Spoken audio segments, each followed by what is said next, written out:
these models.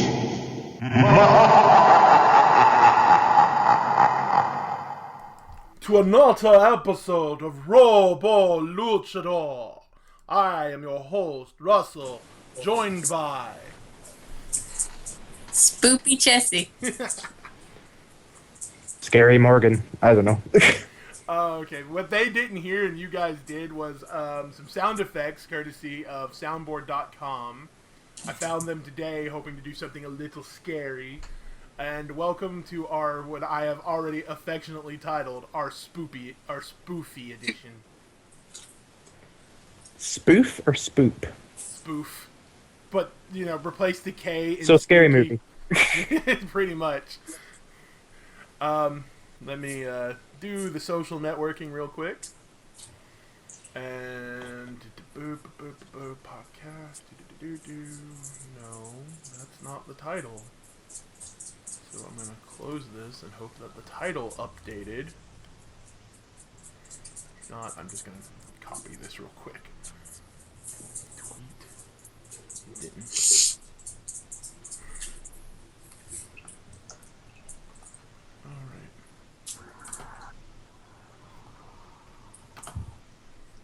Okay. Tweets out.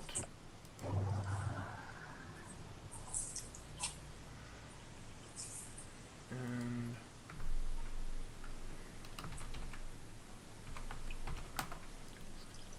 it is live.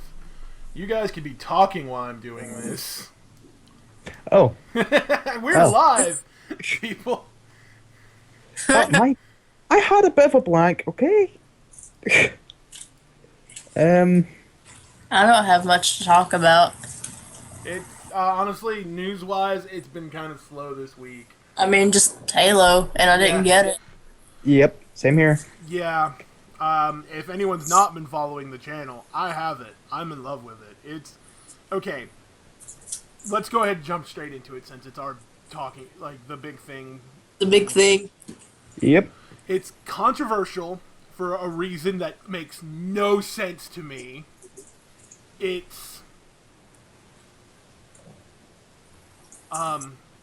a little critical because it tries so many new things, yet does those new things greatly, however sacrifices something it's been known for the longest time for that. And I'm going to go ahead and tell you, the marketing is lying to you. If you're going in expecting this story to be about a manhunt, that's the first 3 missions, and then they throw that out the window. Yeah. Because a bigger mystery evolves around itself. Now, if you've been paying attention to the Hunt the Truth audio dramas, I have not. on the Halo channel, those are actually pretty cool.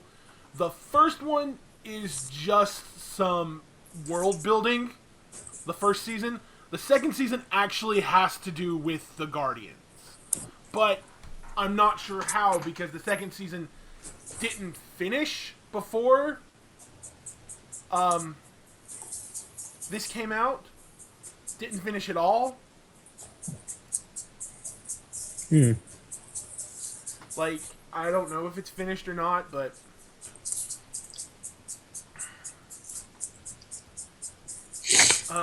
so let's get to the meat and bones of this. What did 343 do right? The combat in Halo 5 Guardians is great. The multiplayer is solid. Like, it doesn't take long to get into a game. It's fun. I tried out Warzone. I played the beta, and that was amazing, so I can guess how awesome it is. I have some issues with Warzone, but then again, I don't. Like, Yeah. my problem with it, this is my general problem on a whole, is the environments are just too big.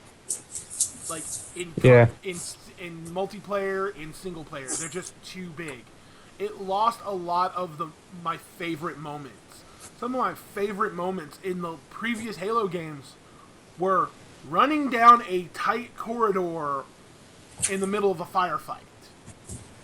That doesn't exist in this game at all. It's all huge open environments just so you can show off the new charge mechanics. Yeah. And while that mechanic is great, it loses a lot of the like iconic moments because I'm not going out of my way to try and pull off a charge. Sure, I got a few good ones in that made me just like, yeah. But like, Yeah. while it's a great mechanic for like clearing grunts and crawlers, it's useless against like anything stronger than an elite. Like, and even on some elites, it's not going to be a one-hit kill. Like, I hit a soldier with it, and he just shrugs it off. Mind you, I turn around and finish him, but...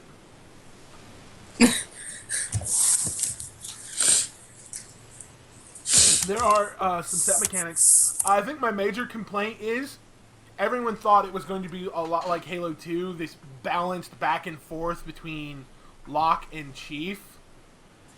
No. I'll tell you right now, there are roughly 15 missions in this game. 2 of them don't count because they're like these weird hub world missions. And okay. Of the remaining, 13 missions, 3 of those are blue team. 3. Now, mind you, some of them have the most epic set piece moments in the whole thing.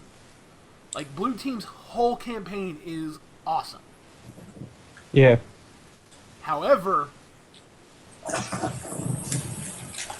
most of the game you play as Fireteam Osiris and Locke. Which, don't get me wrong,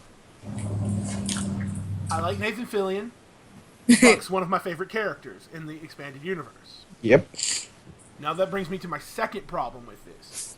If you've no concept of an EU for Halo, if you've never picked up the books, read the comics, watched the movies, and when I say movies, I mean Forward Unto Dawn and Nightfall, then this is just something you don't know. You don't know or care about. And honestly, I blame a little bit of Bungie for this because, like, I know everyone's like, why are they introducing all these new characters for Halo 4? And I'm like, well, they kind of had to. Bungie just kind of started killing everybody left and right. Yep. Like, any character you could use, Bungie axed. Yeah.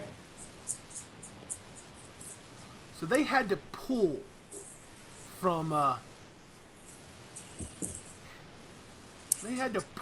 expanded universe just to make this. And even then, a lot of these characters are post-4 original characters. Yeah. So, the story's great.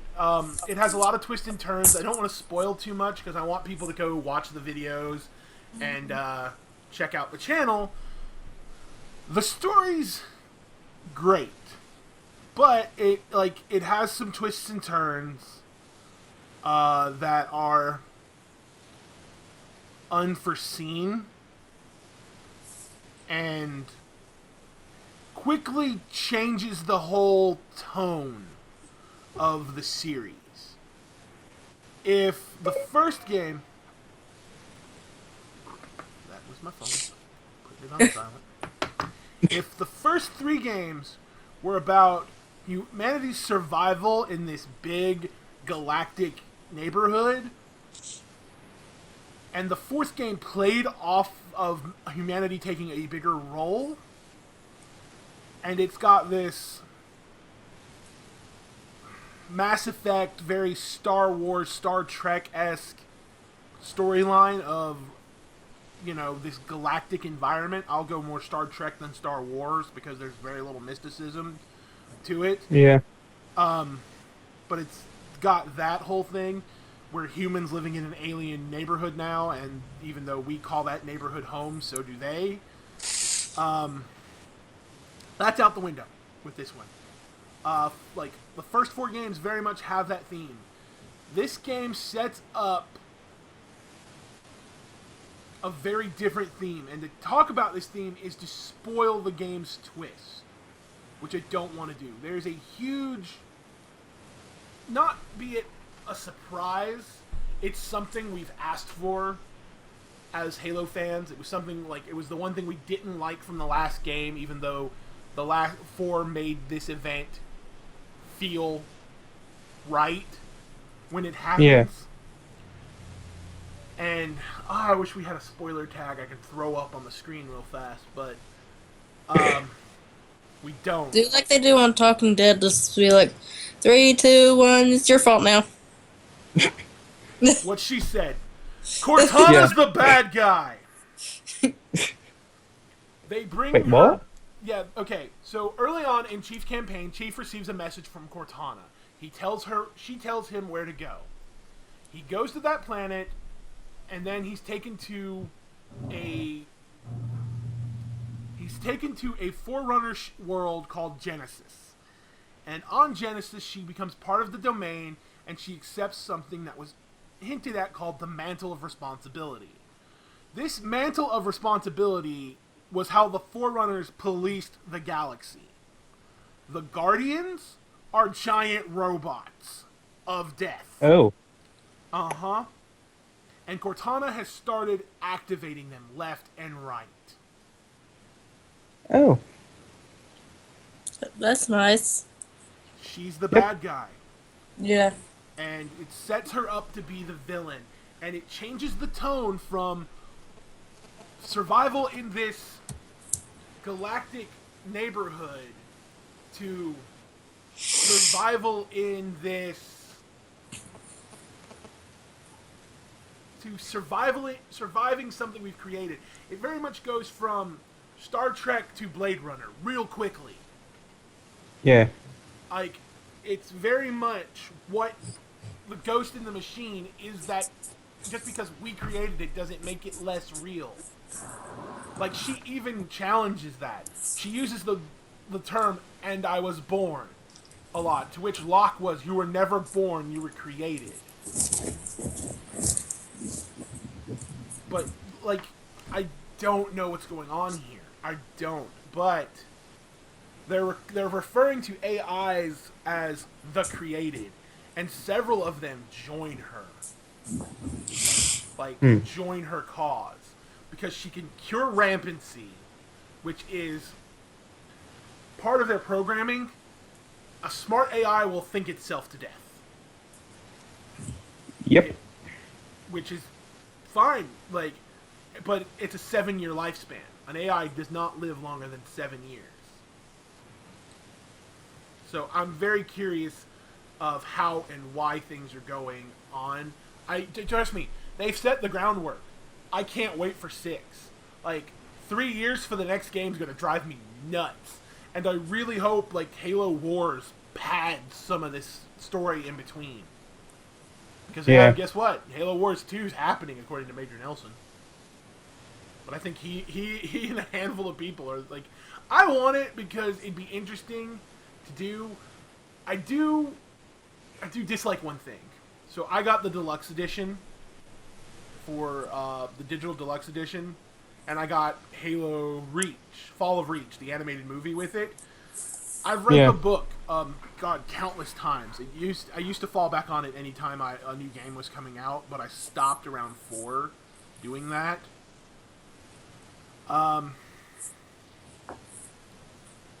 They fit it to... They change enough of it to fit their new narrative.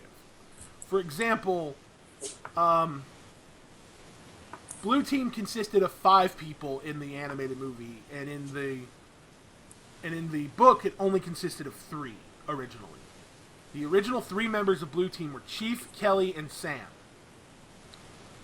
They add Linda and Fred to it. If I remember right, Fred was on Red Team originally, and I think Linda was on Green Team.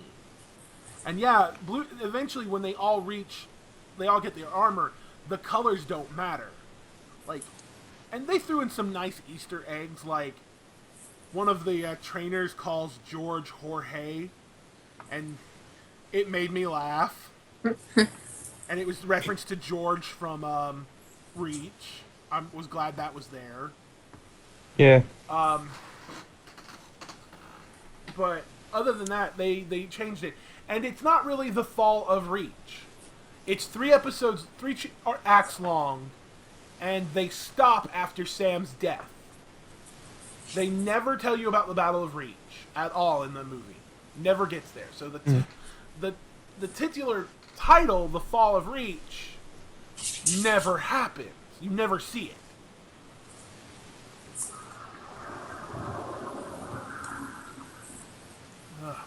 Why? I don't know. I don't know. I don't know. But this is the third medium that story's been adapted to. First, it was one of the first novels. It then got adapted to a comic book. The comic book's really good and was divided into 3 parts. And then this animated series, which stops after Sam's death. Oddly enough. But they changed a lot to fit their narrative, so it was interesting. Yeah. I like where the series is going. The story was very much in the now. Like, it focused on what was happening in the game instead of backlogging it. The worst part I had about it was I didn't have a lot of time to commentate. Which, this is not bad by a game at all, because I didn't want to interrupt the characters talking. And they don't stop sometimes. And then there's just times where I'm dead focused. So I'm pretty much pointing out the 2 flaws with my Let's Play. But I did it. That and episodes 9 and 10 I lost the audio for. Oh. Yeah, I post-recorded audio over the video, but there's something. Those will be going up sometime. Like 8, 9, and 10 are the only 3 I don't have uploaded right now because of literally episode 7 goes up on the 9th. And I need to figure out my schedule after that. And in other gaming news, Telltale likes to fuck with its fans, I think. Pretty much. Well, no. Yeah. Well, he's like, I mean, seriously. And I sat down and I started thinking about it. I now know what happened to Telltale. They got too big for their own britches. It's an old expression, but to better summarize it, they got too confident. And I know when it happened. Shortly after Walking Dead Season 1, it happened. Because everything up until Walking Dead Season 1, they kept a beautiful timetable with. Sure, on some of the games before Walking Dead Season 1, they stretched from monthly to bi-monthly, which I was fine with. I'm okay with. But they kept a schedule. They told you exactly what day each one of these games was coming out. And then they did that with Walking Dead, and Walking Dead Season 1 was good. It introduced their new system. It kept to their schedule. Everything after Walking Dead was... They threw the schedule away. They thought they were rock stars. They could do no wrong. And, yeah... They kind of... I don't know if it's more about that or the fact that they're trying to make so many different Telltale games at the same time that it screws up them trying to release them. That's also part of the problem, is they're doing too much at once. But, I mean... Well, they have now 3 problems. One, no one's playing... Like, a good portion of their customers are either not buying the game until all 5 come out and they can get it really cheap in like a Steam sale or something, or they're buying the game and then sitting on it until all 5 come out. Which I am not the one to do that. I'm not doing it. Well, I mean, I don't like doing that either. I'm not doing that either. But 4 months between episode 1 and 2 of Tales from the Borderland. I'm so aggravated at their schedule, I've not played 5 yet. I have it. I need to play it. I have to replay through 4 because of a saving error. But I have 5. I just don't want to play it. I think I even uninstalled it. I may have to reinstall that. But, I got so aggravated with it. I've played through I'm hoping they keep a solid schedule for Minecraft Story Mode, but I'm not holding my breath. Like, I'm not. If we see 3 by December, I will be surprised. Because technically 2 wasn't scheduled to come out until... And even then they said possibly before Thanksgiving. They didn't say before Thanksgiving. They said maybe before Thanksgiving. Well, supposedly that maybe became, oh, surprise, we're pulling a Scott Cawthon and we finished it early. Speaking of Scott Cawthon, he just revealed the trailer for Five Nights at Freddy's World. Oh, don't start me. It starts off like really, like the trailer starts off really spooky and scary, and then goes into this overly Wait, what? bubblegum. I missed it. What are we talking about? Well, I mentioned that they Telltale pulled a Scott Cawthon and released episode 2 early. Right, I got that. And then I segued to Scott Cawthon revealing the trailer for Five Nights at Freddy's World. Oh, no. It's not a horror game. It's a cute, bubbly RPG with those characters. See, when your little brother pretty much only says something to do with Five Nights at Freddy's every time he opens his mouth, you get sick of hearing anything to do with it. Anything. It's a little aggravating, specifically since the the update, the Halloween update for Five Nights 4 dropped today, which doesn't do much. Like, I know a lot of people are looking to see if it does anything, if it opens that box at the end of the game. But right now, the only changes are it adds some new challenges, the puppet's back, but it behaves like Nightmare Freddy, and shuts off your game, like restarts the game when you die.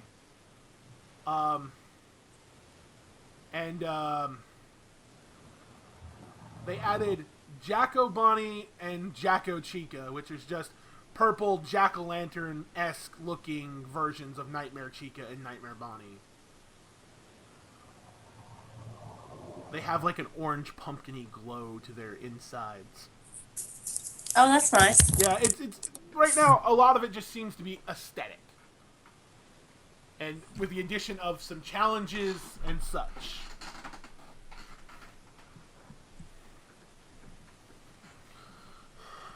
But yeah, so Five Nights at Freddy's, a whole bunch of stuff today. But no, the trailer starts off being like they've scared you, they've haunted you, but now they're cute. And it just, very, very kawaii-esque versions of the characters, and it's very much your traditional, like, Final Fantasy-esque looking RPG. Huh.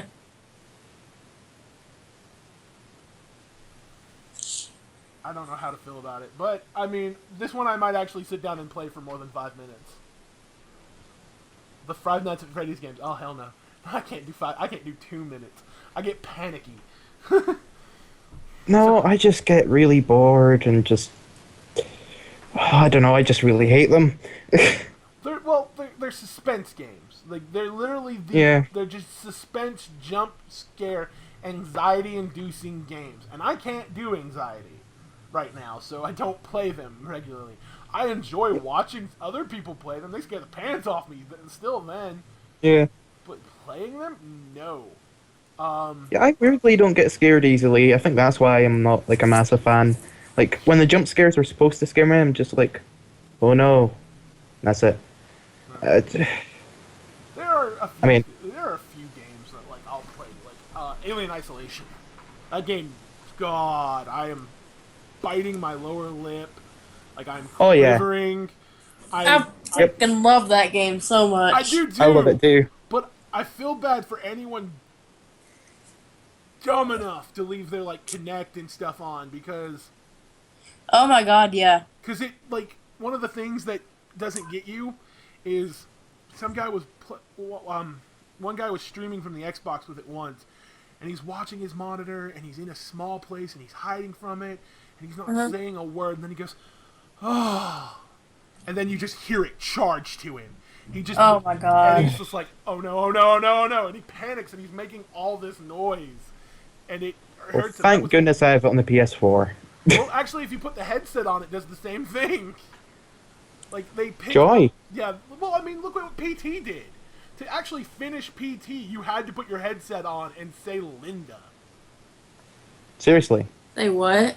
Yeah, to get the to unlock the trailer for Silent Hills, you had to do some really crazy stuff with the headset for it. Like, Okay. you had to find all the picture pieces. I'd say go download it and play, but Konami pulled it from the store. Yep. Huh. But you had to find like all these picture pieces, and then you had to speak into the headset about. Well, And you had to say Linda or like something, and then there was a phone number you had to remember. Like there's a phone call you have to get. That's yeah. And there's like all that stuff. Like, I have some TV news. what's up? Oh, more reviews. Yeah. Oh, Um, yeah. I've got a show I want to talk about too that aired this week. Agents of S.H.I.E.L.D. had an amazingly different episode. It was, they haven't done anything like it, and I would say it's one of its best episodes so far. This week was the flashback, wasn't it? Like she was Yep. telling how she got out of the obelisk, which they think they're Yep. in the obelisk, and truthfully they're on an alien world. Yep. Flash had an awesome episode as normal, and its ending was perfectly unexpected and quite funny in some ways. I need to play catch up with Flash and Arrow. Arrow was surprisingly emotional. I mean, see Stephen Amell and Paul Blackthorne, who plays Lance. Performances were amazing. So many awesome scenes. And yeah, TV was real good this week. Well, something that surprised me was, and like it was cheesy, but Supergirl was good. I missed yeah. it. I got so upset I missed it. I saw it ages ago when it leaked. it is actually unexpectedly good. I mean, I knew it would be good to some level, but it's better than I thought it would be. I thought it would be far cheesier. Like there was some things. There's one thing that I am speculating on so heavily. Did anyone pay attention in the opening credits to one name? Nope. Oh my god. Well, if you point it out, I'll probably While watching remember. the episode, and I was paying attention to the opening credits, I saw the name Dean Cain. Oh, yeah. That, for those of you who don't know who that is, Dean Cain is a actor who, from the years 1993 to 1997, played Clark Kent, Superman, on the ABC series Lois and Clark: The New Adventures of Superman. It was an okay show. It was more of the personal drama than the hero drama. And I saw his name connected to Supergirl, but I don't remember seeing his character. I know who he plays. He plays Jeremiah Danvers. I was really hoping they were going to connect that to the original series. Well, he plays her, I think it's her adopted father, Yeah, he and plays her her. adopted mother is Helen Slater, I believe, who was Yeah. Supergirl in this movie that happened that I didn't even know about. It's an old movie. They've used her twice, actually, in different Superman-related things. But yeah, he plays her adopted father. Yeah, which that's cool. I liked that. I was really hoping he would, because they're saying that he's going to appear in some shape or form. Superman is, Yeah. and I'm wondering who they're going to cast as him. I don't think they are. I'm pretty sure I saw them say several times that he's not going to appear properly. Yeah, well, they can't keep that up. Like, they know they can't. Eventually, he has to tie into the show. Especially with what they're doing for the overarching plot, and it just kind of being a female Zod. Yeah, pretty much.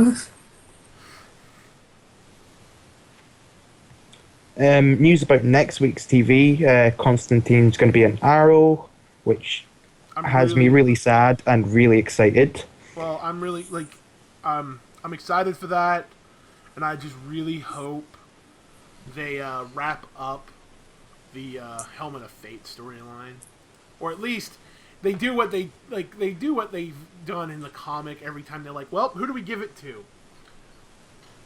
We'll let fate decide and throw it away. Yeah. Like I'd be happy Um. with that, but I want especially with the villain of this season being a magic user, I want a Oh yeah, bigger Damien Dark. magic based Oh yeah, that's what they're going to be hero doing. to come in. Constantine's pretty much in it to kind of spoil. Yeah, And if I go ahead. just spoil one little thing, Yeah, go ahead because it's not going to stop me from watching it. he's he's pretty much in it to revive Sarah and introduce the occult to the Arrow show, pretty Yeah, much. I knew that he was going to introduce the occult, and I figured it was either that or they call in a favor. Well, apparently Oliver knew him in the past, and he calls in a favor, and that's how they get him in it. But regardless of how they do it, I can't wait to see it because Matt Ryan just he is Constantine, and I freaking love that My show. biggest problem right now is there is no place on the planet where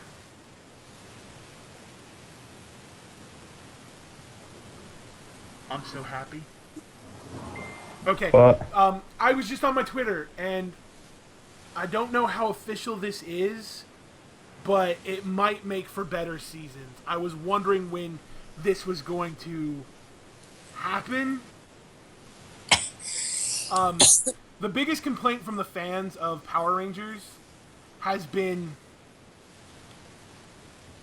that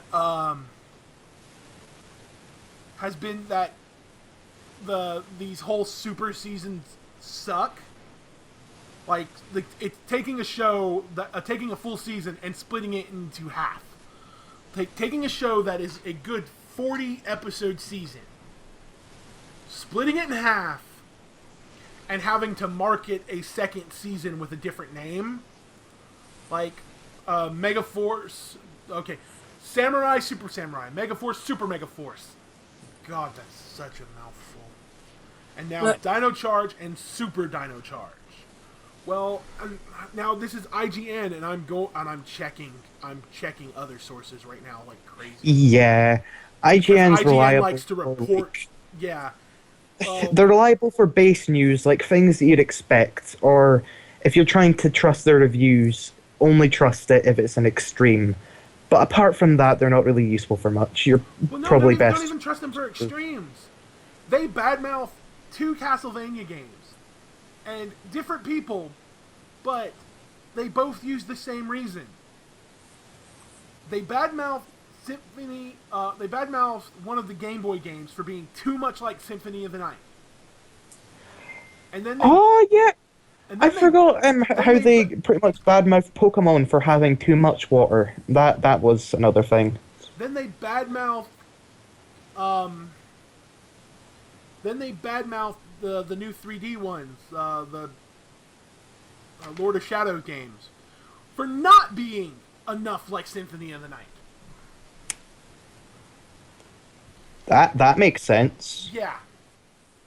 So I'm going to the Power Rangers official Twitter. We do have Power Ranger news to talk about because they just revealed this week the last cast member for the movie. And the Twitter revealed who these people are playing, which kind of drives me crazy. Okay, so let me read this to you. The 24th season of Power Rangers will debut exclusively on Netflix in 2017, says a new report.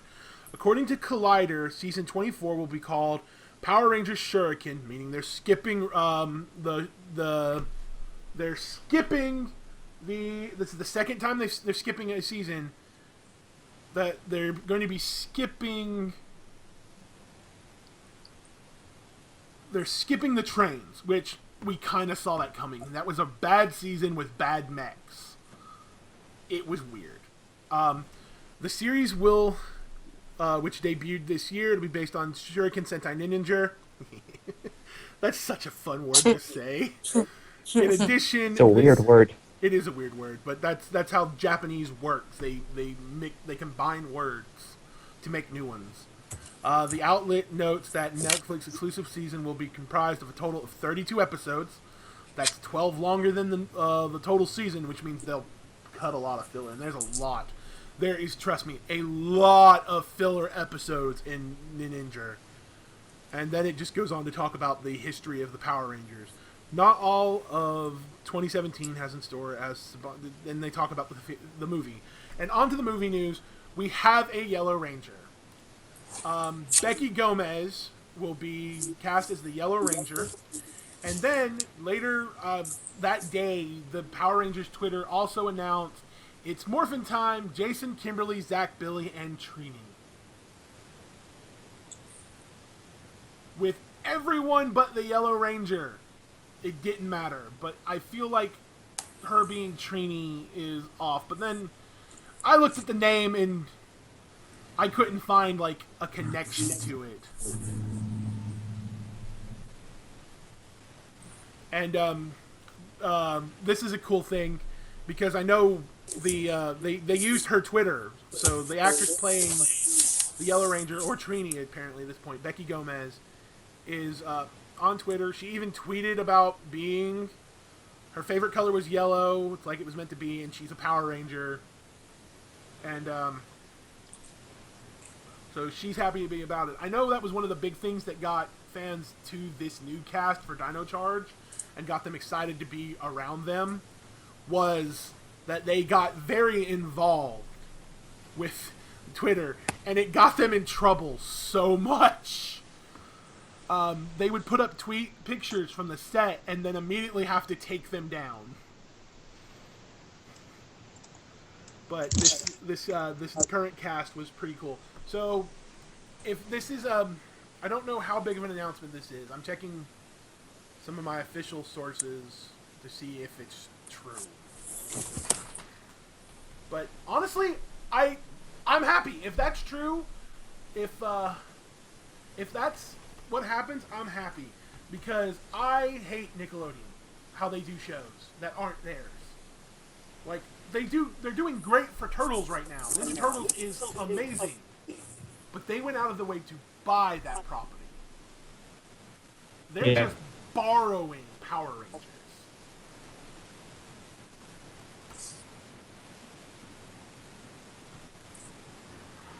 Going to Ranger Central, another one of my news sites, to see if they have anything. So,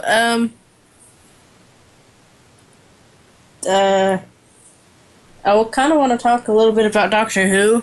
Go for it. Oh, yes. But I do want to say one thing. I do have one thing to say, and I know you don't like it, Russell, but The Walking Dead was like really, really hard this past week. Oh, they killed Daryl, didn't they? Glenn. No. They killed Glenn. They killed Glenn? Supposedly. Well, I'm sorry. say I that. can't hate that death. It happened earlier in the comics. Yeah, we were expecting it. The way it happened was heartbreaking, in my opinion. yeah, it was, but I don't know. I still don't think he is dead. I watched it 3 times. So did I. The same scene 3 times. Intestines can't come out of someone's chest. But they're converging on him. They could be ripping it up, and we just see his chest. That doesn't mean that it's coming from his chest. I don't know. I've been reading stuff about it, and that Scott Gimple, or whatever his name is, he confirmed someone else's death. He just outright said, yeah, they're dead. But when approached about Glenn, he just said, we'll see him again in some other weird form. He said that on Talking Dead too, and he said that it might be a flashback. I don't know. We might just be seeing him in a flashback. Of course, my theory is that Maggie's gonna be pregnant like she was in the comic books when he died. Yeah, but didn't she die with the baby? I don't know that. No, no. I Pretty sure they know. actually had a son named Herschel, Uh, I and know then Glenn both. got beaten to death. I know both of them die in the book, I don't know. and they were raising the little girl, the one that Sophia. Sophia. Yeah. But they killed Sophia off season 2. Yeah. Yeah. Technically earlier than that because she was missing for quite a while. Well, she goes missing at the beginning of season 2. They spend all of season 2 looking for her. They get to the farm, yeah. still looking for her, and then they open the door, and she's the first zombie to walk out of the farm. Yeah, season 2 was a bit of a touchy point for my brother. He pretty much stopped watching because he got tired of farm life. Meh. Well, that was a complaint I had with the show for the longest time was we're afraid to move the plot along because of location.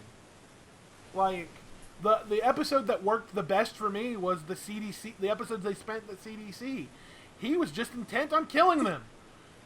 And they were content on living in a civilized building for a change.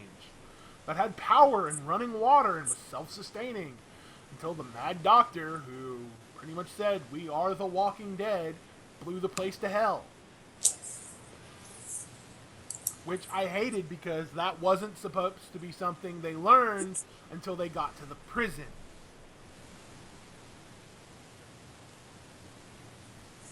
Oh, that was another thing. I recently binged Fear the Walking Dead.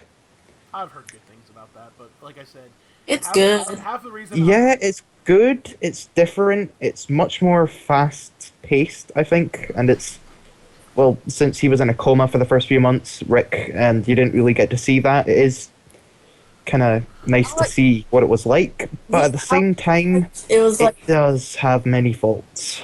yeah. I'm still not finished it. I was in hospital when I started binging it, and I got like almost to the last episode, and then I just haven't got back around to it. But I've heard it's good.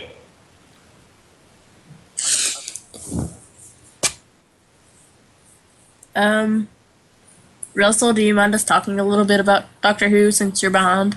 Yeah, go ahead. I mean, I got good portions of last season spoiled for me, and I still watched all of it. Okay. Right. What were your thoughts, Morgan? The last couple episodes. Do you mean the episodes with Maisie Williams? Yeah.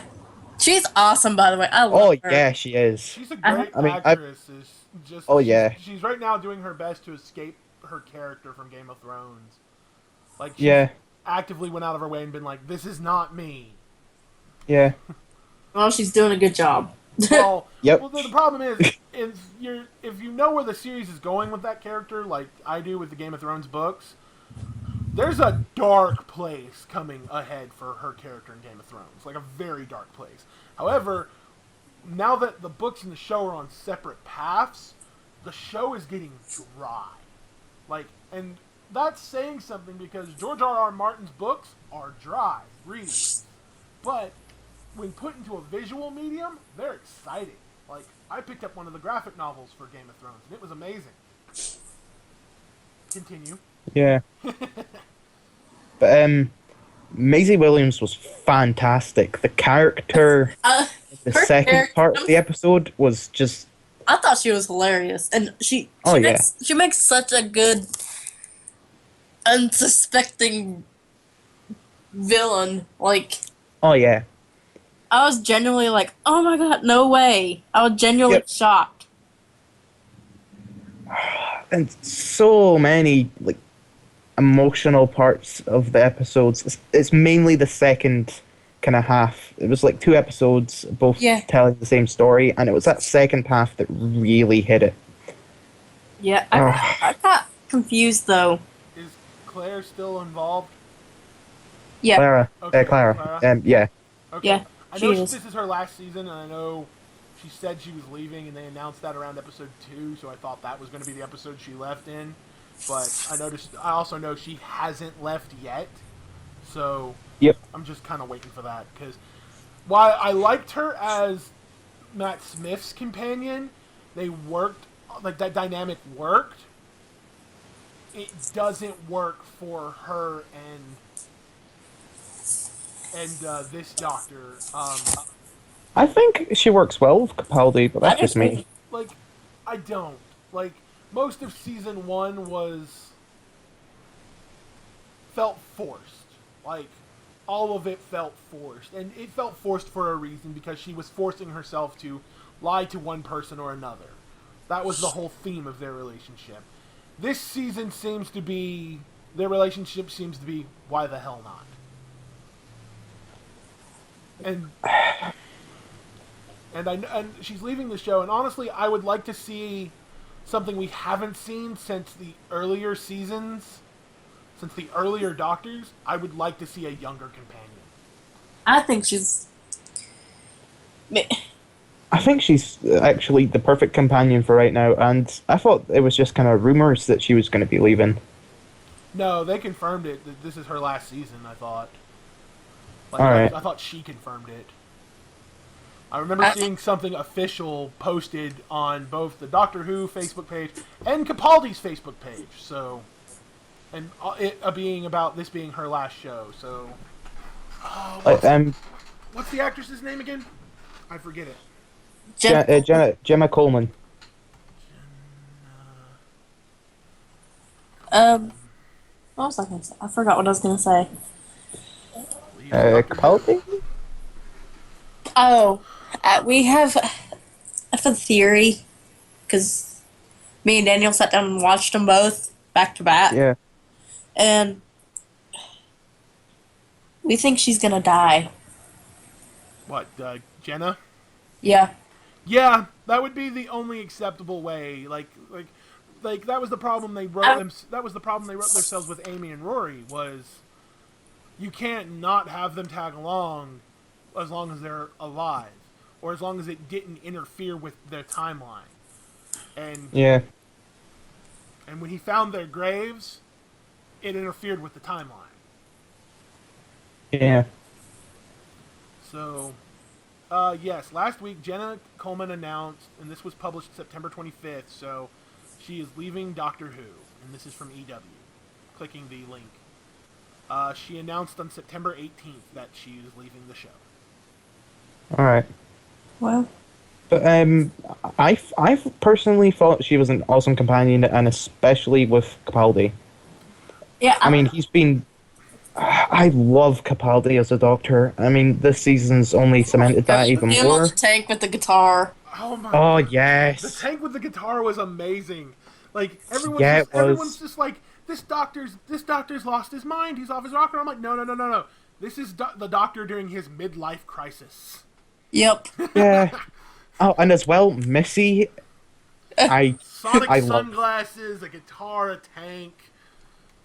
Now, I do have a problem. I like the Sonic sunglasses, but Yeah, I want my screwdriver back. We all want the screwdriver back. I want a new screwdriver. I'm tired of, I never liked Matt Smith's screwdriver. I did for a while. It for Matt Smith. I did, yeah. Oh yeah, and I like even, Matt Smith. I even love the joke during the the Time of the Doctor. Was that the crossover one? Day of the Doctor. Day of the Doctor. I love the joke. Huh, compensating for something? Every generation Yep, the lottery. Like, that made me laugh. Because it's just huge. It felt... I mean, Tennant's always going to be my favorite. You cannot, like, get anywhere near that. But Capaldi, I would say, is my second favorite. Eccleston. Then Matt. I love the first season Doctor, I'm sorry, of the new series. I love him. He was... Eccleston. Oh. I love, like, he laid groundwork. I loved how, like, I hated how they pulled old footage of him for the Day of the Doctor, but I'm glad they did. I'm really glad they did. I don't know how I feel about Eccleston. I've never seen him as the Doctor, to be honest. Oh wow, then you missed the whole Bad Wolf season, didn't you? No. I have seen him as the Doctor, but in my eyes, he's just never felt like the Doctor. Is what I mean. I don't know. You gotta understand, up until that point, my experience with Doctor Who had been some reruns of the fourth and fifth Doctor. Like I never Yep. like, and then the movie with the eighth Doctor, which was on Fox. Like, were some PBS reruns of whenever they felt like running a storyline of the fourth and fifth Doctor, and then 20th Fox did a horrible movie with the eighth Doctor, though they got a great actor for it. Like Paul McGann, I believe his name was. Paul McGann did a wonderful job as the Doctor. It's just the story was convoluted and just Oh yeah, that's another thing. He did come back for a little mini episode before the Day of the Doctor, Yeah, and I no. recently watched that for the first time. and he did really good. In fact, they Yep. the company that does the Doctor Who toys did a figure based on that episode of him. Yeah. It's cool. Like I like Paul McGann as the Eighth Doctor. I just hated that story. It was weird and riddled with Mad TV cast members for some reason. Yeah. But, yeah, I started pretty much the episode where Eccleston regenerated into Tennant, and after seeing him for ages, I went back and watched the Eccleston season just before I think it was Doomsday aired, and I don't know. After seeing Tennant, he never clicked for me. I think that's your problem. You started with Tennant. You did. Yeah, You started with the rock star. You started with the best, and then you went back. yeah. I mean, even going from Eccleston to Matt Smith still, I don't know, still beats him for me. Well, I love what John Hurt's Doctor pointed out to them. It's like, Oh, man, yeah. what am I going through that I have to keep getting younger? Yeah. Like, which is why That's why I really love that Capaldi's the Doctor now. Yeah, like I love Capaldi's Doctor. He reminds me so much of parts of 1 and 3 and He reminds me. It's like he's like an amalgamation of almost all of them. no. Yeah. Hang on. He has little Tennant-ish moments for me at times. Go. Do you have your loot crate for time just hanging around? No. Okay. I do. I do somewhere. I got David Tennant. I remember that. The time loot crate. If you open the magazine for it, they have this little Venn diagram of how you like your Doctor. I love how they group. Those doctors closest to his Doctor are the ones he best reflects in ways. Yeah.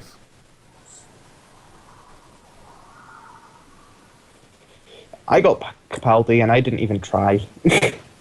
Not Capaldi, Tennant even. Man, I'm muddled. I ended up with the second Doctor.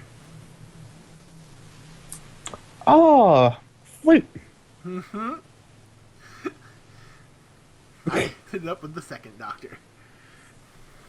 But I knew what I was getting into, so I was just like, I was trying my best not to read the other branch answers while I was reading mine. Yep. His name was Patrick Troughton. That's the second Doctor. Yeah.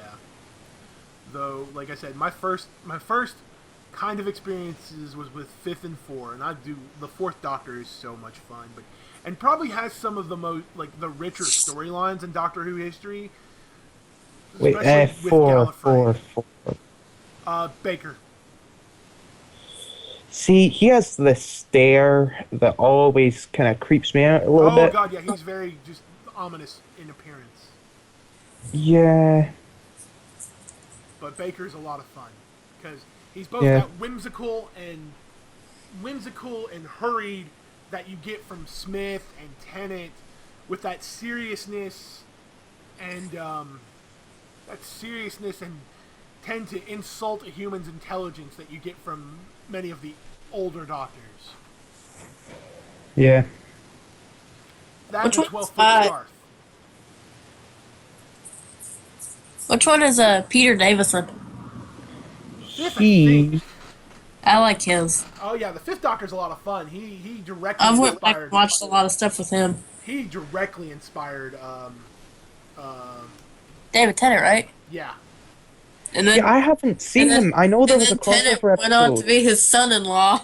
Yeah, that's Yeah, the I know there was funniest. a crossover episode with Peter Davidson and David Tennant, but I never got around to seeing that, and that annoys me. It it's real. Like you can't find it on Netflix.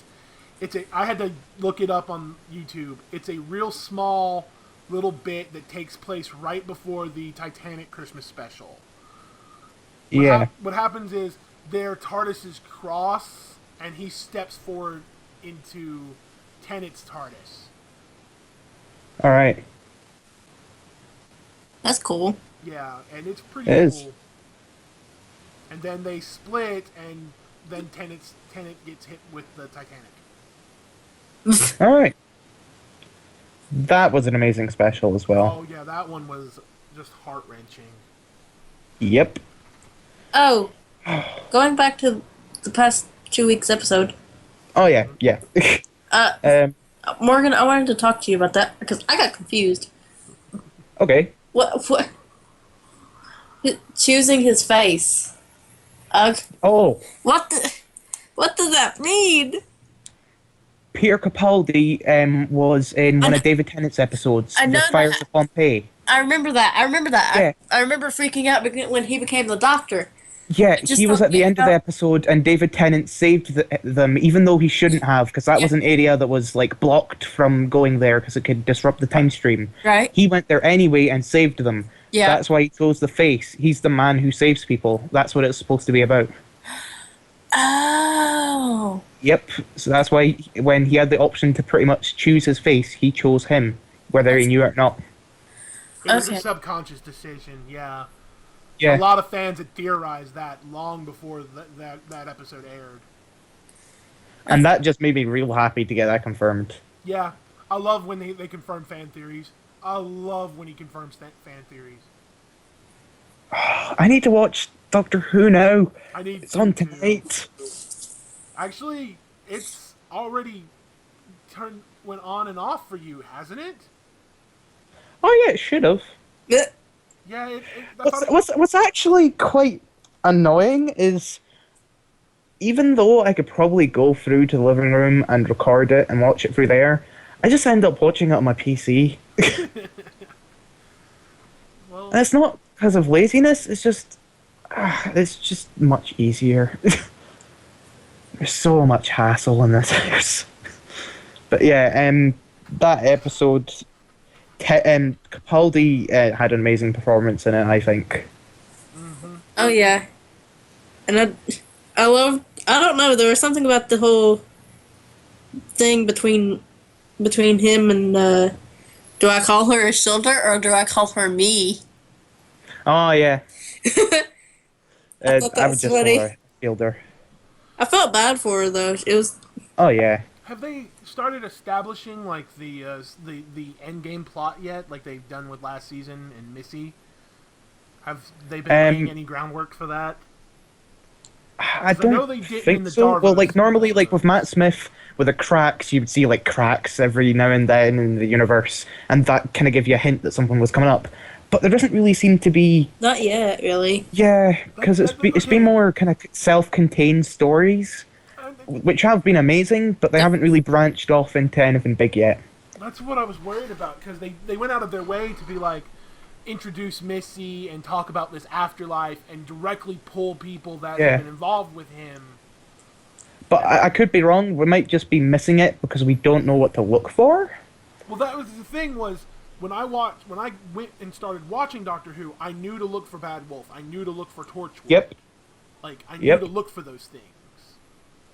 I did. Oh, he mentioned Jack, and I freaking loved it. Oh yeah, I I got out. so excited. I was like, "Does this mean Jack's coming back?" No, because Oh, I I freaking know hope. I know for a fact that the actor who plays Harkness, John Barrowman. John Barrowman is very public about what he's doing, and Yeah. he's got a pretty hard contract, and he's been in the States the last year and a half. So anytime, Oh yeah, he's doing Arrow. anytime he's had to Yeah. film outside of Arrow, he's it's not been in London. He's been in the States for a while. I think he's gone to London a few times just to visit family, or to visit or to England Regardless, to. though, I just really hope he comes back. I watched all of Torchwood, and Oh god, yeah, Torchwood's ending ticks me off because it's set up for them to do another season, and yep, Timothy, the former the guy who was helming the show before he handed it off to who's in charge of the executive producer right now of Moffat.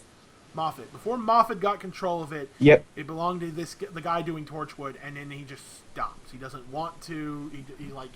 He walked away for a different project. It was Russell T Davies. Yeah. And he was in charge of Doctor Who too, wasn't he? Yeah, he Yep. did the first 2 seasons. He did seasons 1 and the first Tennant season in the Capaldi, not the Capaldi, the Eccleston season, and then he went straight to Torchwood. Yep. Do you know what's really annoying? I was at Scotland Comic Con 2 years ago, and I had paid to meet someone else. And then when I went over to meet him, I think it was Kristen Nairn Hodor from Game of Thrones. I looked over to my left, and I saw Owen from Torchwood. Oh my was god! I was like, oh my goodness, I need to take a picture, but oh no, I'm not allowed, and I can't even go over and see him because I already spent my money getting an autograph from Hodor. And then I was devastated. Yeah, I hate stuff like that because and I felt Still bad for saw it. Yeah, because you look down the autograph road just to see who else is there when you're at these conventions. Oh yeah, I felt real bad for some other people in Game of Thrones. Oh no, like, the last time I did C2E2, I went to meet Felicia Day, and that wasn't even nearly the longest line there. But I looked down the row, and there's the actress, the blonde chick from Walking Dead. There's many blonde chicks. There's Lauren. Lauren. She was big in the comics, but they killed her off real early. Is it Andrea? No. It was one of the sisters. It was the one that Amy? survived. She was in the Andrea. first. Yeah, Andrea. It was her, and then there was Burt Ward, and no one was in their lines. Aw. And Burt Ward. Yeah. Man, I went to those. Do you know the $25 picture. the old guy in Game of Thrones? The really old Grandmaster Pycelle or something. Yeah. He was there next to someone else from Game of Thrones and one of like the pilots of a rebel ship from Star Wars. There was hordes of line for Hodor, Kristen Nairn, and for Owen Harper from Torchwood. Looked over there, there was like maybe 1 or 2 people. I just felt so bad. Well, the thing I felt bad about with Burt Ward was they originally had 3 members of the original Batman cast set to come out. One of the actresses who played Catwoman, Adam West, and Burt Ward. The actress who played Catwoman got bowed out weeks before the show even started. And then the week before everything happened, Adam West bowed out because of illness. Yeah. And I was just like, oh. And Burt Ward, like, you see him then, and then you look at him now, and he's like, I know why Catwoman's not here. He hate her. Like, that man, like, and I get you when you're not doing acting anymore, because he didn't really act after that too much. But he let himself go, and like I said, I felt terrible. And then looked down past him, and there was JDF before all this hate and hype he has now. Like, the year before all this hate and hype started. And I regret not going down there, because, like, with him was also Peter David was there at that same convention, and I was just banging my head against it, because I could only afford 1 autograph line, and I made my decision. Felicia Day. Yeah. I made my decision months in advance. Like Peter David. Yep. Not Peter David. 5th Doctor. We were just talking about him. Peter Davidson, yes. Davison. That's why I got it confused. I was really excited. And he had a lot of people in his line cosplaying him, which I think made him smile. Yeah. There was a good amount of Doctor cosplay. Sadly, there was also a good amount of bronies and too. Yeah. Oh. Bronies scare me. I don't know why. Yeah, I do. They're creepy. I mean, my 11-year-old little brother's a brony technically, but he isn't that creepy intense way. It's more like a childlike wonder kind of way. Yeah. I just really hope that doesn't translate into when he's older. Well, the whole reason I started watching My Little Pony, there's two reasons. One, it was being written by the team that wrote Foster's Home for Imaginary Friends. Love Oh that show. yes, And then Tara Strong. yes. I love Tara Strong. You can't hate her. I love her with a passion. Oh yeah. Like as far as voice actors and voice actresses go, it's like Tara Strong, Nolan North, Troy Baker. They're all just freaking amazing. Yep. Ah. um.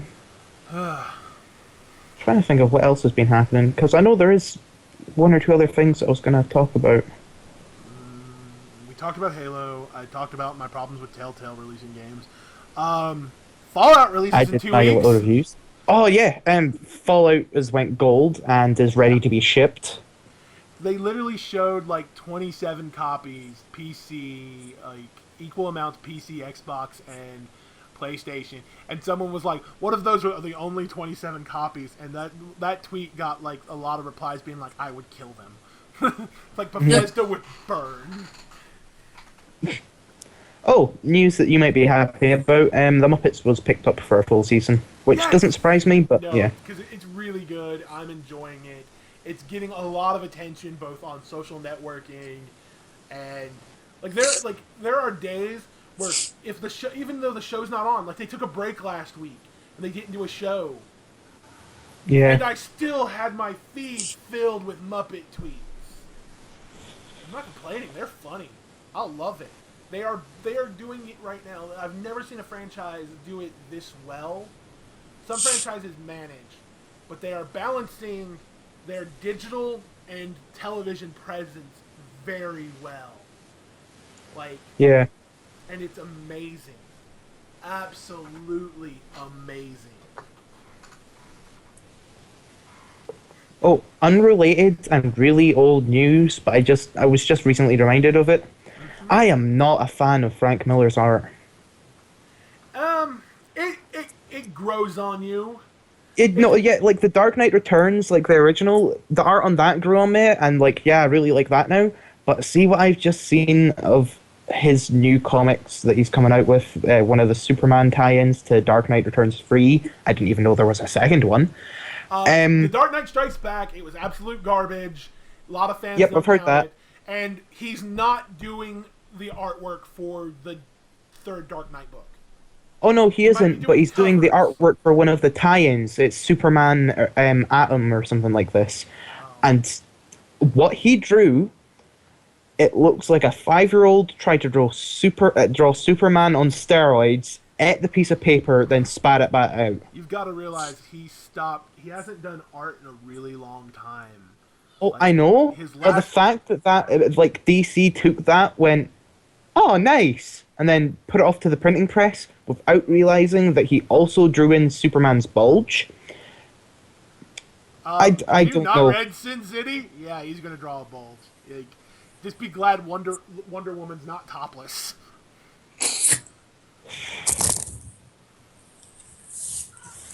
But yeah, I was just reminded of that atrocity recently. Have you seen it? No, I haven't. I need to. Oh, I think I'm just going to hold off on those books and buy graphics when they're available, and not read them. Yeah, yeah.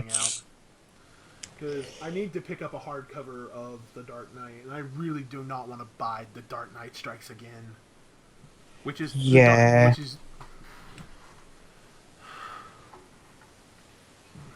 because The Dark Knight Strikes Again is just garbage. oh yeah, no, sorry. It looks like a 5-year-old tried to draw Superman, but combined with Popeye.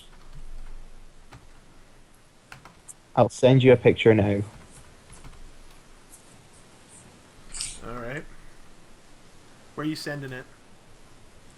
Not fun. The what? Facebook Messenger. Facebook. Okay. All right. That's all you had to say was Facebook. I don't have it loaded right now. All right. Mostly because it ends up making a lot of noise. Oh, there it is. So one thing I love about Take a Windows... gander. Oh wow, that looks like. I hope Popeye that's. combined with Superman. I hope that's just cover art. That could be Oh, it just is, cover but art. that's what it's also going to be like inside of it, apparently. And if you look real closely, you can kind of see his bulge. Yeah, yeah, that's sad. Yep. His art's like I don't know.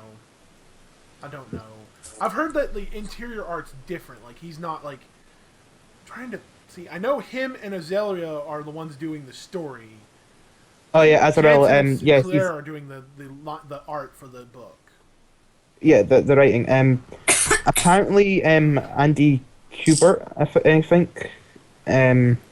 think he was one of the original inkers for the Dark Knight Returns. He's going to be helping with the drawings and stuff, but even then, it still just looks freaking awful.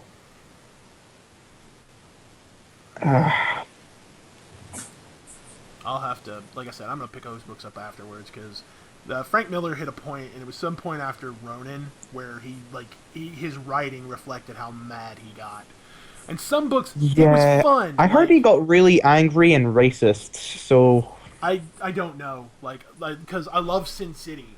Like those are some of my favorite graphics, and to collect them right now is a chore because I don't know if Dark Horse is republishing them or what.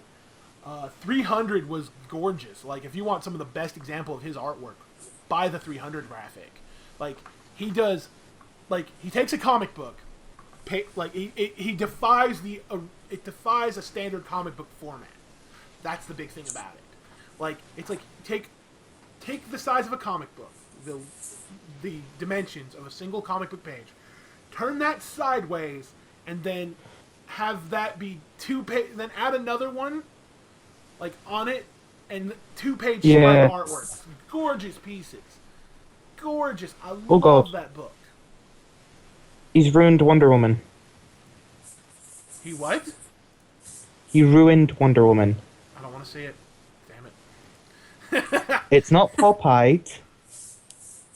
Oh no. You're like, okay, you're complaining about this? Guess what book this is from? This is from Dark Knight Strikes Again. This is from Dark Knight 2. Did a 2-year-old do this? No. I know, right? This is where he starts getting crazy. Dark Knight 2 was a rough read. Dark Knight Did he 1 simultaneously was get crazy, racist, and really bad at drawing? Yeah. That's why when he did All-Star Batman and Robin the Boy Wonder, Jim Lee handled most of the art. But the writing was good for that. Like his crazy worked for that. I don't know. I'm the goddamn Batman. Love it. That is the greatest Batman line ever written. I'm the goddamn. Oh, but like the way he kept like repeatedly saying, "All right, boy, you're the soldier, and it's time to go to war," and all this kind of stuff. It's it doesn't seem Batmanish to me. Well, it wasn't Batmanish. It was the extreme, which was what he was portraying. It was an extreme version into Dick Grayson's origin. Accurately, that's probably what happened. That's probably how it was handled. That's probably what happened with the Justice League. Now, did Dick Grayson accidentally close Hal Jordan's trachea? No. But did Hal Jordan walk into a room with everything covered in yellow paint? Yes. Oh. I do love that they figured out that Dick Grayson was the linchpin of the universe when they did one. Yep, that's line art from that very same scene. Yeah, that's all from Dark Knight 2. And that's... again, how did this get past the freaking printing press? At the time, he was Frank Miller. I know, but even was, like Superman up there, how did he get past the printing press? Okay. I know there's like unique art styles, but that stretches it a bit too far.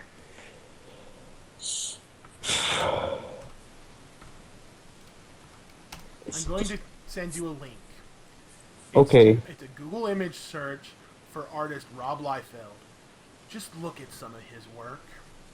Actually, let me see if I can figure out the one that does it. I mean... I'm going to... Here it is! Here it is! The Captain America that defies all logics. Oh, I think I've seen this. You like complain all you want about Miller. I like Miller's style. It's simplistic. Yeah, he take like he speeds through his work, but that's Rob Liefeld. Oh, yeah. That Captain America is so misproportioned. He puts Dolly Parton to shame.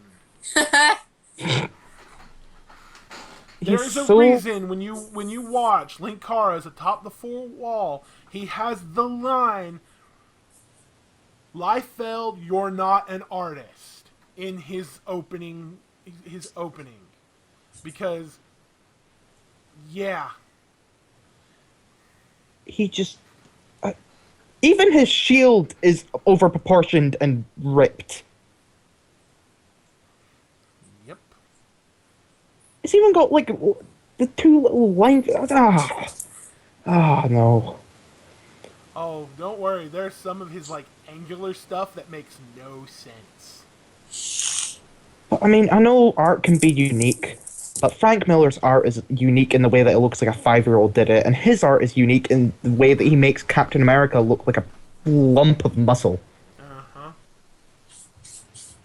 I need to get away from that. um, Trying to see what else has happened. Oh yeah, Nintendo unveiled their first mobile game and then apparently delayed it. And it was called, I think it's Miitomo? I think it's called. I have not heard of this. Yeah, it's pretty much... Yeah, I heard it was bad, and it didn't. I didn't check out the news sites, but I saw it, and that was the first thing I was just like, yeah. Apparently, it looks like it's going to be like Me Maker, and it might be kind of Tomodachi Life-like. But either way, yeah, they delayed it until March when they said it was going to be released sooner. So that happened. I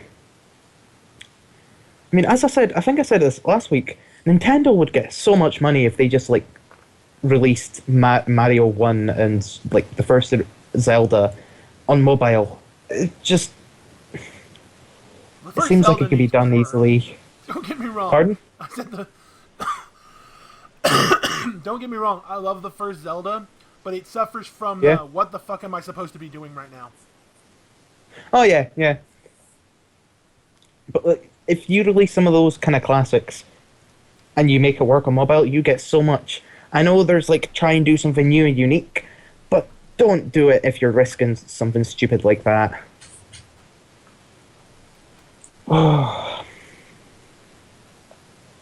um... I still want them to remake Pokemon Yellow. Oh, yeah. And I just want them to do another Pokemon remake in general. Yeah. I want As much as people say they hate remakes, I have always loved them when it comes to Pokemon. I mean, Fire Red, Leaf Green, Heart Gold, Soul Silver. Some of my favorites. Omega Sapphire. Oh, yeah, I actually really enjoyed... Yes. Ruby and Alpha Sapphire. Yeah, Alpha Sapphire, Omega Ruby. I haven't actually gotten a chance to play them as much as I normally do, because there's been a whole lot of stuff stopping me. But what I have played, they have been amazing. Have you guys played Triforce Heroes yet?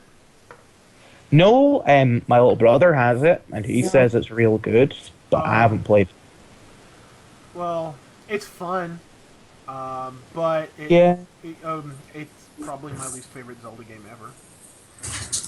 Oh. I'm going to get, like, can I list my complaints about it? Like, don't get me wrong, it's a good game, but I have several, like, serious complaints about it. Okay. One,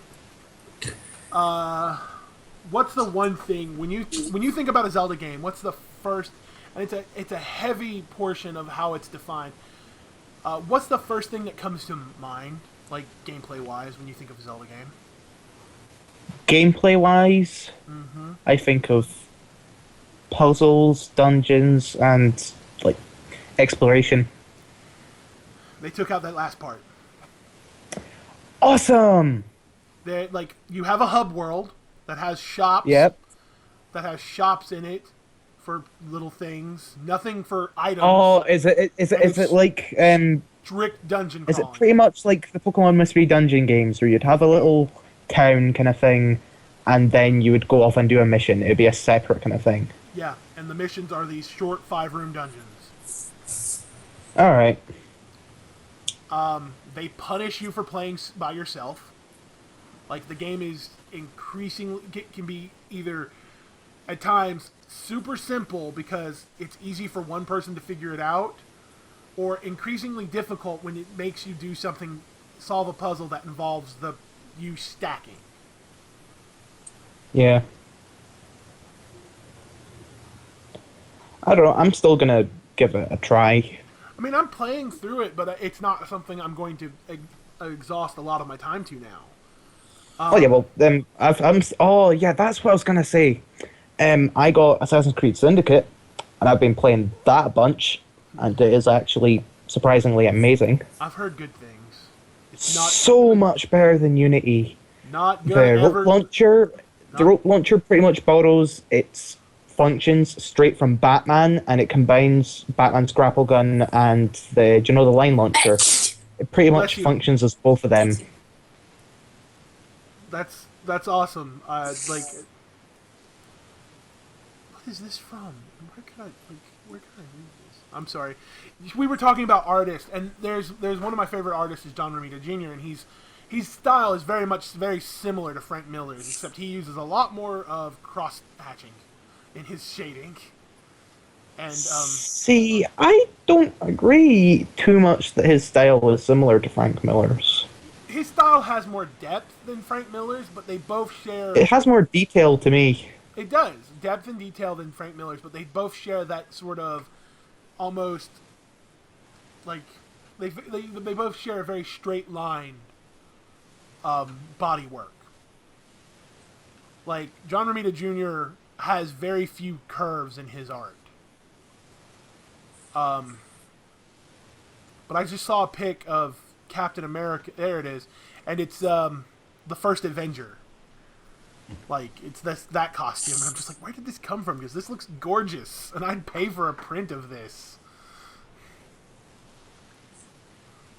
Yeah, John looks awesome. Better than with that life-filled image I posted. But yeah. What were we talking about? Assassin's Creed rope launcher makes it so you don't have to faff about going from street to street. You can just line launcher across, basically. Is so much faster and just... Do you know how there's a problem where, like, it doesn't go the way you want it to go when you're trying to climb up a wall or something? Yeah. You don't have that problem anymore. You just freaking grapple up it and save yourself having to climb up it. Like, you can climb up Big Ben to the top of it in pretty much 10 seconds with the rope launcher. That's nice. I mean... The carriages are awesome. They also help getting around a lot quicker. People complained, I've seen in a few reviews, that the streets were too crowded. I think it's just more that they couldn't drive. The story's been really good so far. The twins are likable compared to Arno, who pretty much had no personality. You mean Arno, who was technically Ezio. Ezio, but Ezio it's kind of like a soulless Ezio whose only like kind of nice personality aspects had to do with Elise, and even then. Ezio got the twins are both. Oh, sorry. Ezio got depth in the expansions and the DLC. That's where his depth came from. But the twins are really likable. The sister's the smarter one. He's the more kind of rush in and beat everyone up. Yeah, I heard that. Like their skills reflect that. Like he's better for combat. She's better for stealth. Also, you can switch between them at any point in the open world. You just pause it and then switch. But don't certain story missions require her and certain story missions require him? Oh yeah, it's some like they have their own little story arcs, but that isn't. anything that has to do with free roam, like free roam missions or anything like that, you can play as either of them. But apparently the story's ending is confusing, but much better than Unity. So all in all, it's a much better Assassin's Creed game than I thought it would be. Well, Unity's ending was, oh, you managed to not avenge Yeah. your father, piss off the Order, Yep. and become excommunicated. Good job! You suck! I know, right? But like most likable protagonists since But the people... Edward but the- Kenway for me. Okay, Edward was the grandfather. I hate Connor. Connor sucked. I liked Connor. And Edward was a bit of a douchebag, too. Like, I'm not gonna lie, Edward was a bit of a douchebag. I don't agree. Well, it's like, I'm going to be a pirate. I'm all about me, me, me, me, me. Sorry, I went into my stereotypical pirate voice there. Me. A yar. Me. Well, I better be an assassin at the end to be about everybody else because the woman I love is dead. And the woman he loved just so happened to be a man, posing as a man most of the game.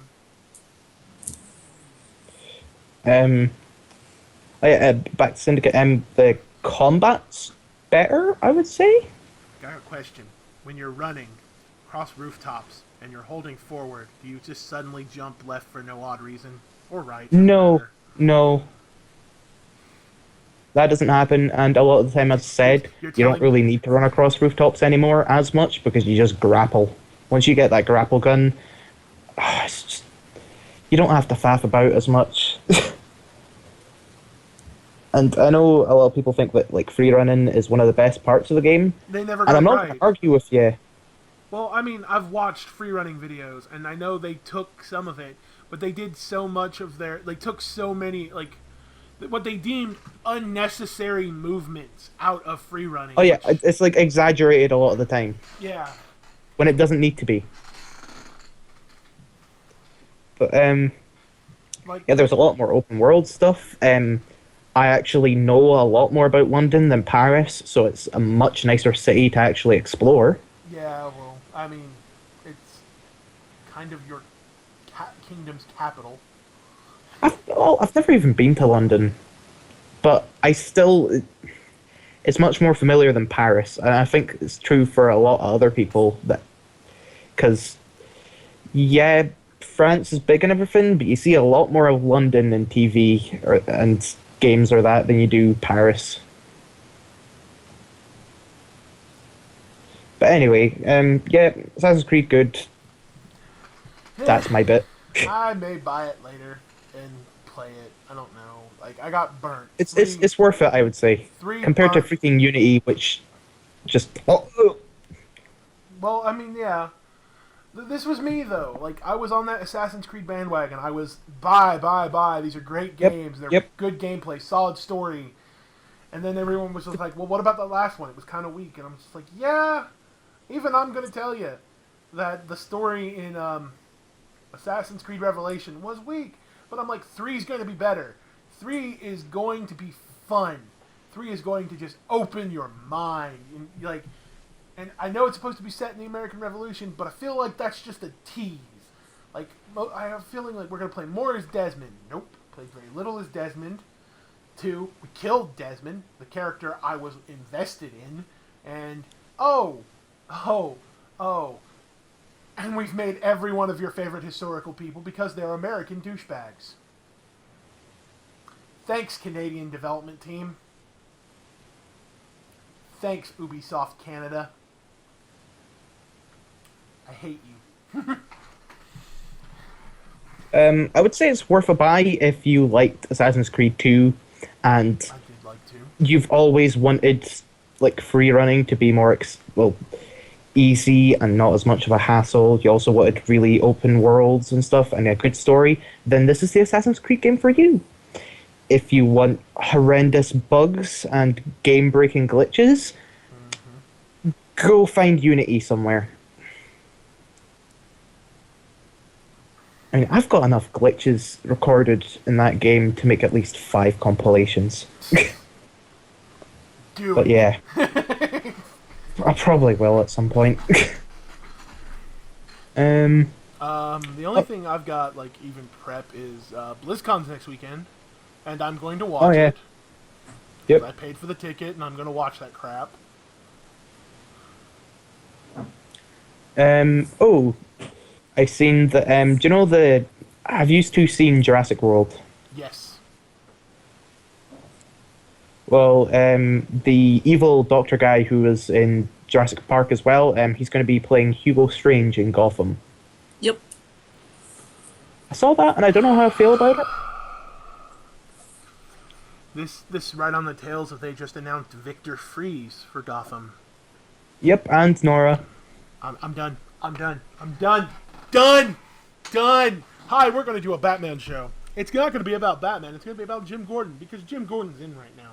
Jim Gordon's the in thing. But we realize we don't know how to market Jim Gordon without Batman, so we're going to throw Batman villains a ton at him. Good luck. This is my problem.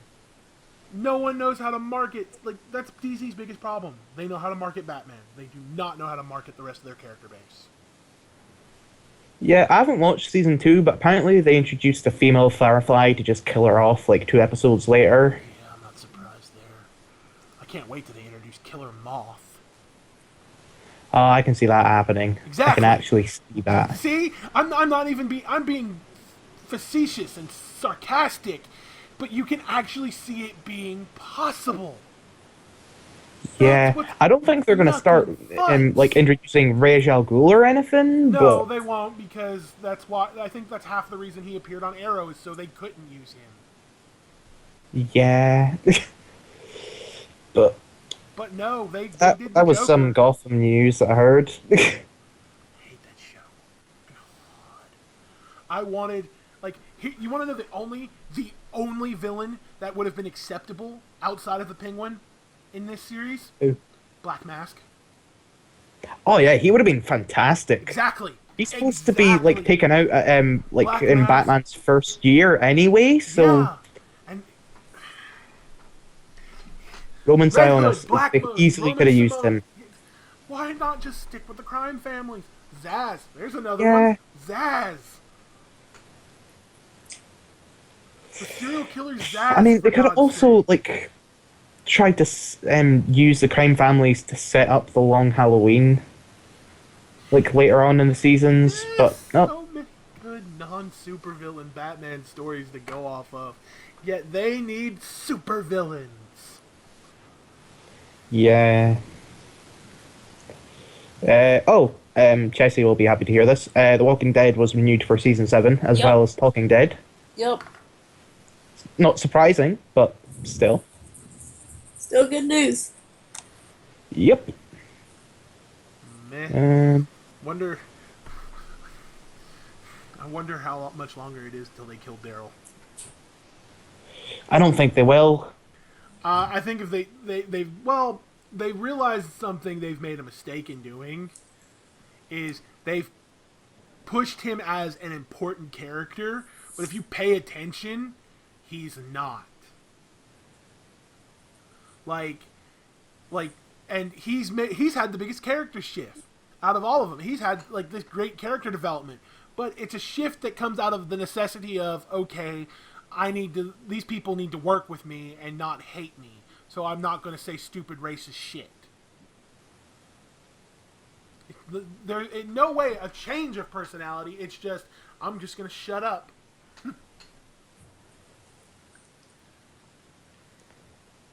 Apparently, Wrong. people have reviewed Jessica Jones's first episode.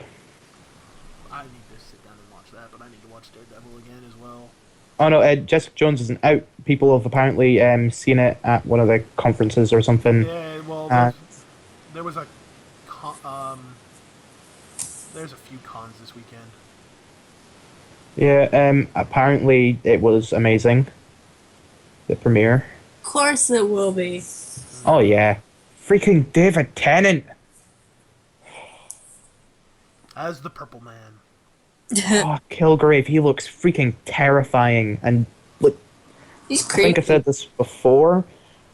It's gonna be so much more psychological than Daredevil. I mean, I know Daredevil kind of went places with like, whatchamacallem, Kingpin, what's his name? Wilson Fisk. Yeah, they kind of explored some deep psychological stuff there, but this is just going to be so much more, I think. Can't wait. But I don't know if I'm going to be watching it too much, considering I'm going to have Fallout by then. Oh my god, 2 more weeks. I know. Like, I didn't even notice until my brother came up to me and said, "Oh yeah, it's 2 more weeks until Fallout," and I just kind of got frozen for a second. That's me right now. I've got to figure out my release schedule for Yep. Halo, like the last few videos, because I have up to video 7, and video 7 comes out on the 9th. And Yeah. if I'm lucky,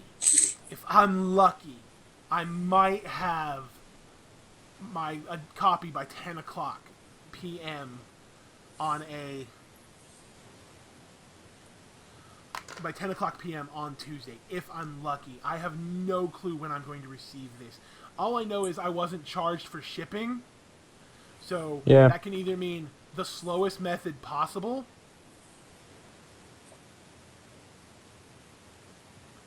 or I can have it day one, which I've heard like they offered day one shipping with free day one shipping with the Pip-Boy editions on Bethesda's store, and I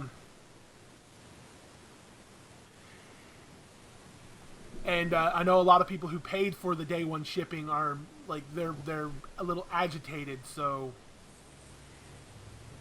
I think they're offering refunds, but Yeah. I don't really know like what's gonna happen. Ooh. Well, I know what I'm watching after this. So Team 4-Star just put up a new movie for today. They just put up Super Android 13 for Dragon Ball Z Abridged, so I'm gonna watch that. But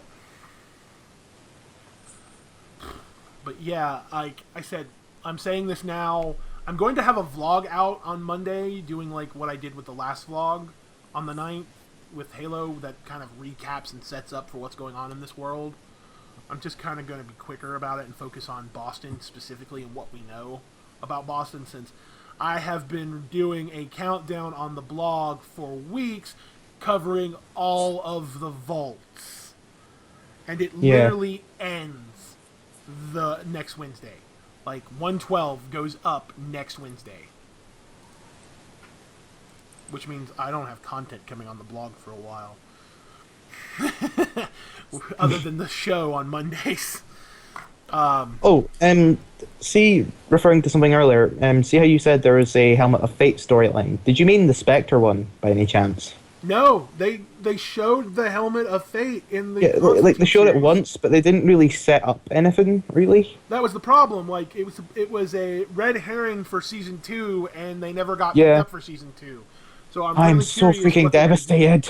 I'm really curious as to what they're going to do with it. I want a storyline with it. Well, if you watch it, they set up because they kind of Spectre.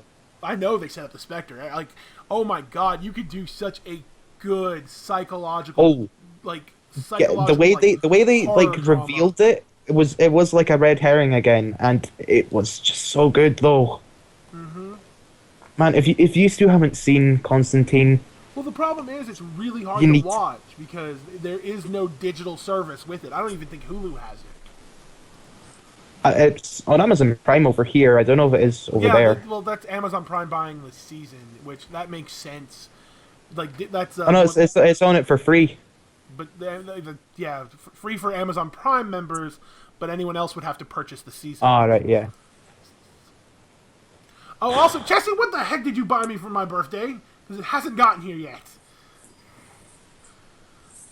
Or have you shipped it? I have not shipped it. Okay. I'm going to wait impatiently then.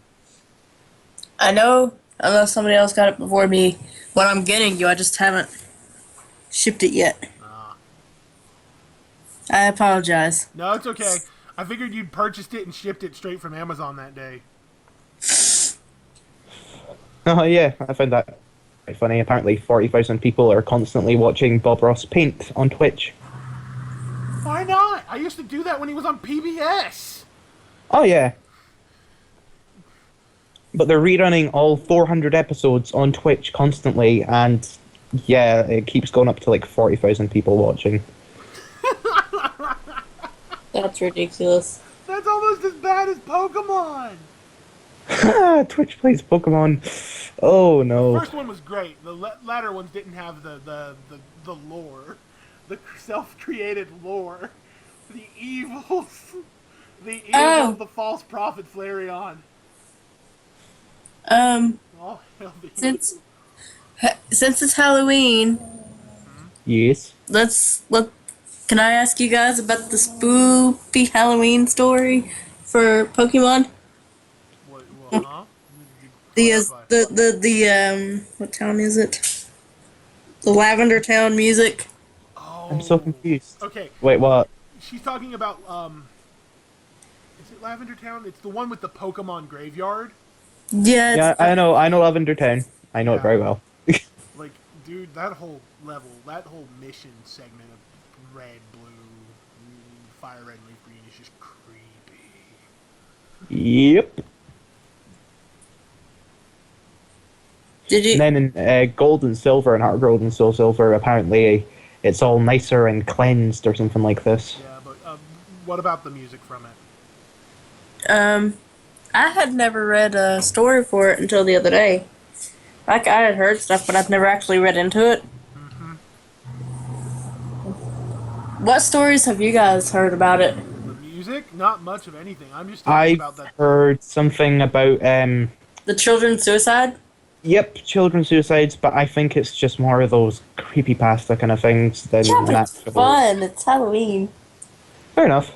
Okay. Yeah. They came up with a new one. Did they? Yeah, that's why I was asking. I read a new Alright. one the other day on Kotaku. One of the programmers was like evil and convinced the other programmer that he was working with to put a glitch in the beginning of the game when you go with Professor Oak to get your Pokemon. You're not supposed to encounter a Pokemon. Well, if you sit there long enough, the screen will go black, and say like a dead family member will be standing there saying, come with me," and it supposedly made all the little kids kill themselves to go be with their parents or their grandparents or brothers or whatever. And that was the story.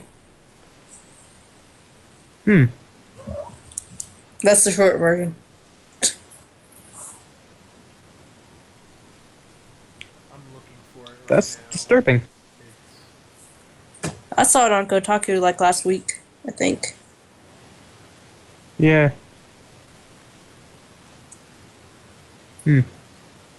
No! Oh, you've got to be kidding me.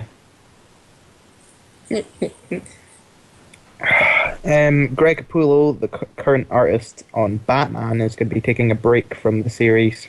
What? Why? He's going to work on a project with Mark Miller. Ooh, I'm intrigued. But I freaking love his art. Yeah. Him and I Scott wish- Snyder and I, make want, a- and I want Miller to do another Kick-Ass book, so, I mean, we're both That just puts me a bit down. Oh, guys. At least Scott Snyder's still writing. Wait, pardon? I've started watching American Horror Story. I've not seen anything of it. Russell, have you ever tried watching it? I watched the Witch season. A little Coven. bit. Yeah, Coven. Like, I do have to hand it to them. That's what they're doing best. They take on a concept, and each season is a standalone story. But they're all connected somehow. Yeah, there is, like... Yeah, it's the same way, like, all of Stephen King's are connected by one person. I've only started with this last one, Hotel, and I'm like so sucked into it. I need to read this. I've been hearing good things about this series, and I really need to read the Dark Side War for Justice League. Because Oh yeah, the it's Justice League, been freaking amazing so far. the Justice League become gods, Yep. and Batman becomes Metrodon, and that's dangerous. Superman's gone all crazy. Flash is this. God of Death. I'm not even gonna spoil it. No, the cover, the Flash cover, kind of spoils it. It shows him with like a lightning bolt scythe. He becomes Yeah, Black but Flash.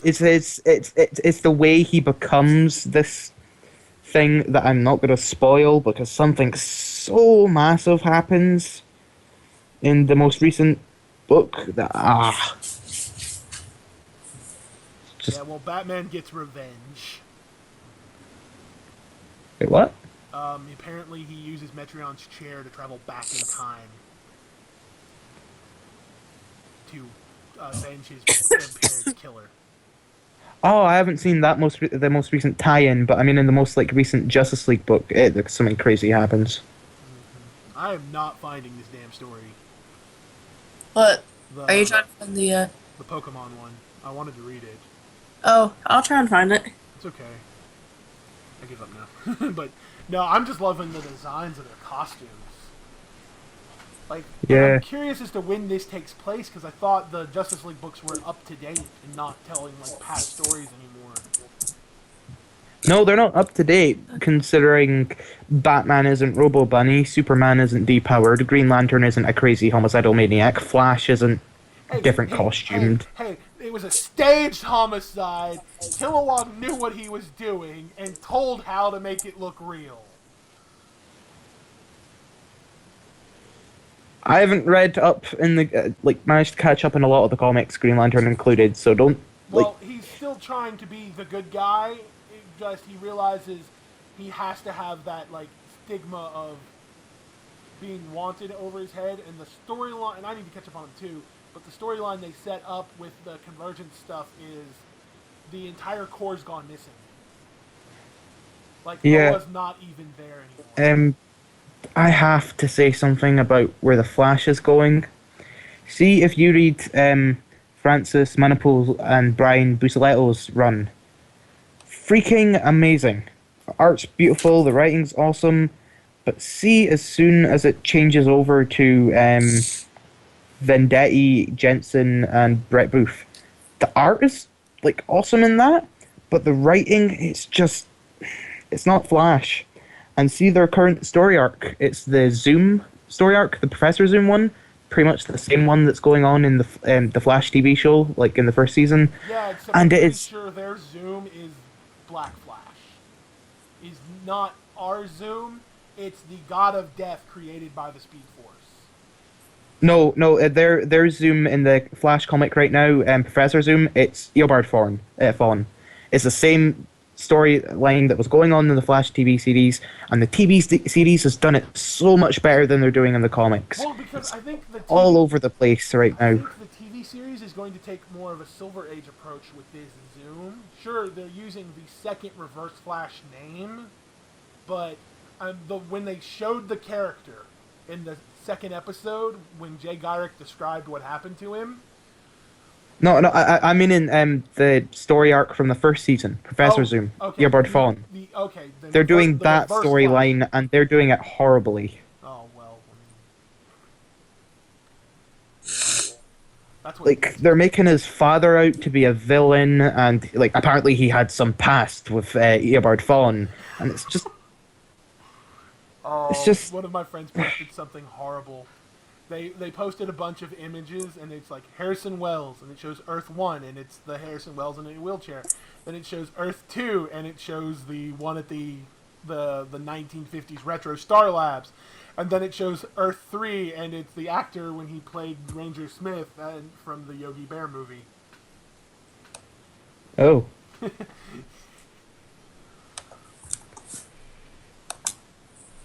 There you go, guys. Yeah.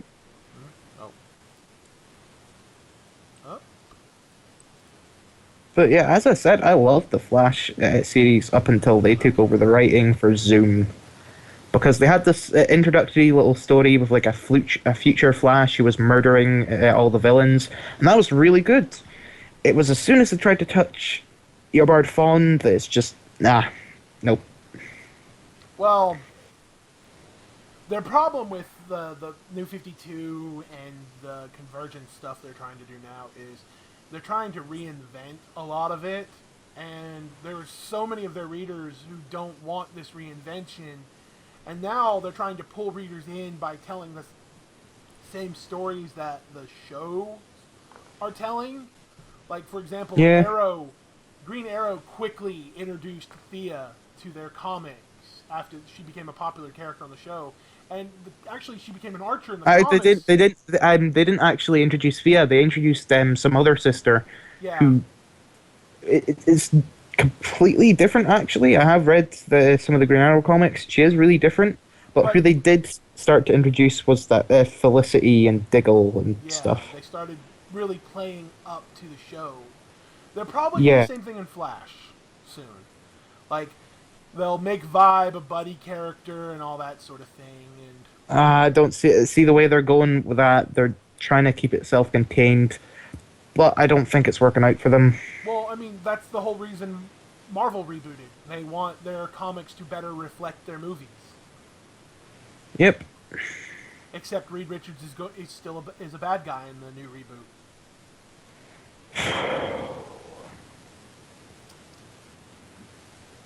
I really hate when comics change creative teams and it's ruined. Well, no. Like, you say ruined, and... Well, not ruined, but it really pales in comparison to me anyway. I hate it when that happens. I know it isn't the same for everyone and that, but yeah. Well, I mean, you've come into this point where they're trying their damnedest not to change a team. You've got to remember, I started reading comics in the early 90s when you could go issue to issue and not have the same writing team. Yeah. Or arting, like, the same teams at all. Like,